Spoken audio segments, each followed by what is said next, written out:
गुरु भक्ति योग। संसार सागर से उस पार जाने के लिए सचमुच गुरु ही एकमात्र आधार है। सत्य के कंटकमय मार्ग में आपको गुरु के सिवाय और कोई उचित मार्गदर्शन नहीं दे सकता।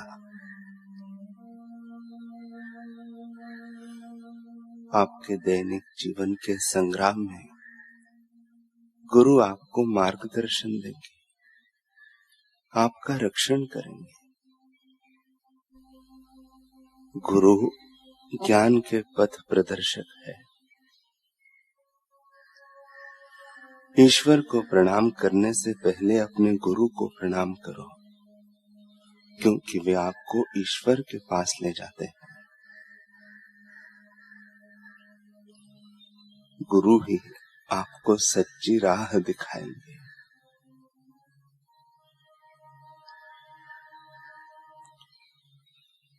भक्ता महाराज नाम के एक ब्राह्मण जोधपुर राज्य के फूलमाल गांव में रहते थे। एक बार एक महात्मा उनके घर पधारे और उनकी गर्भवती पत्नी को देख करके बोले कि हे देवी, तुम्हारे गर्भ में संत का वास है। समय बीतने पर सुंदर सलोने शिशु ने जन्म लिया। पति पत्नी चिंतित रहने लगे कि कहीं हमारा बेटा साधु न हो जाए। बेटे का नाम टिकम रखा।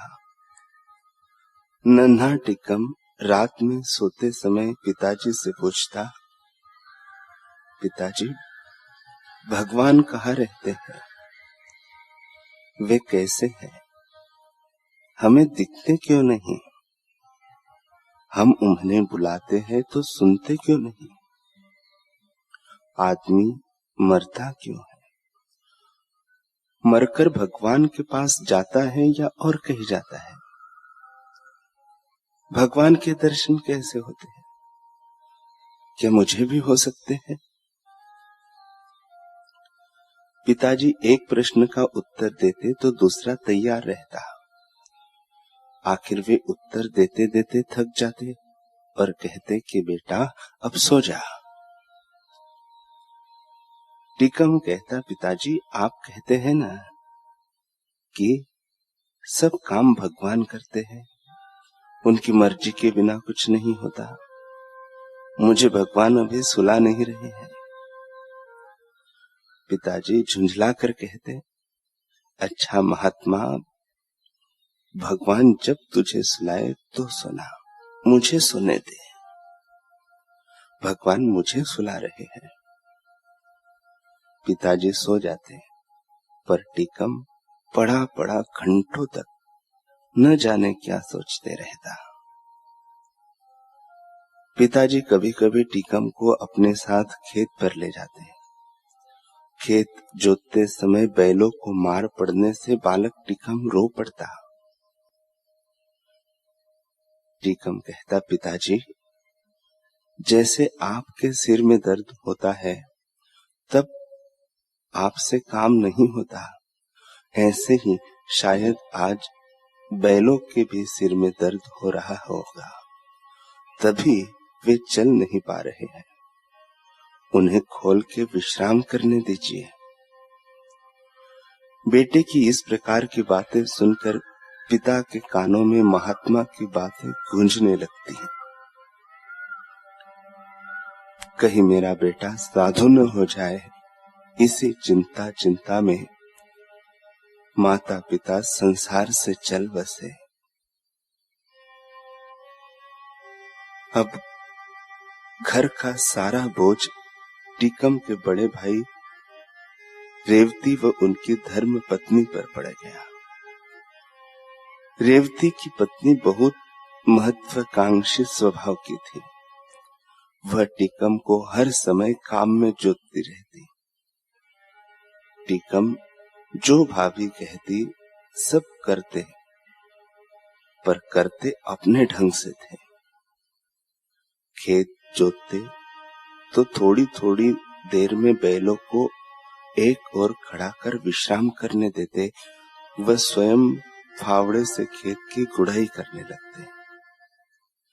खेत में पानी देते देते पहले चींटियों और कीड़ों मकोड़ों को बीनकर किसी ऊंचे स्थान पर रख देते। एक बार खेत में पानी देते समय उन्हें एक दो जगह कीड़ों के बिल दिखे। उन्हें पानी से बचाने के लिए वे बिल की चारों ओर मिट्टी की मेड़ बांधने लगे। ऐसा करने में कुछ पौधे उखड़ गए और खेत का कुछ भाग सूखा ही रह गया।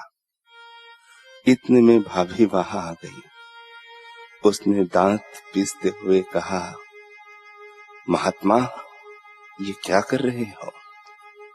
सिंचाई कर रहे हो कि कीड़े मकोड़ों को पाल रहे हो?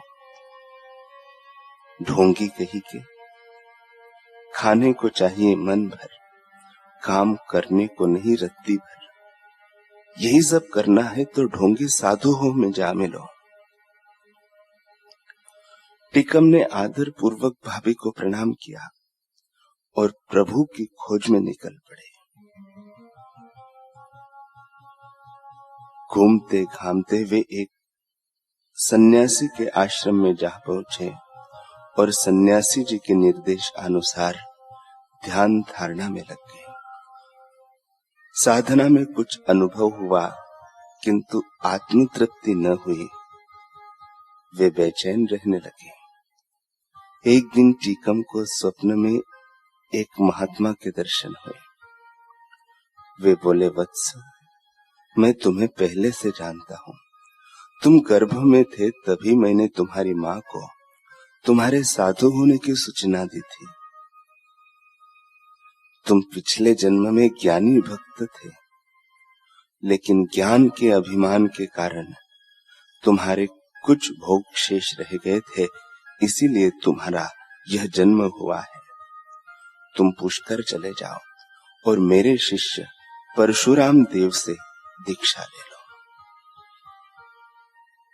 जब तक शिष्य आत्मज्ञान न पाले तब तक सद्गुरु पीछा नहीं छोड़ते। कैसी है महापुरुषों की करुणा कृपा।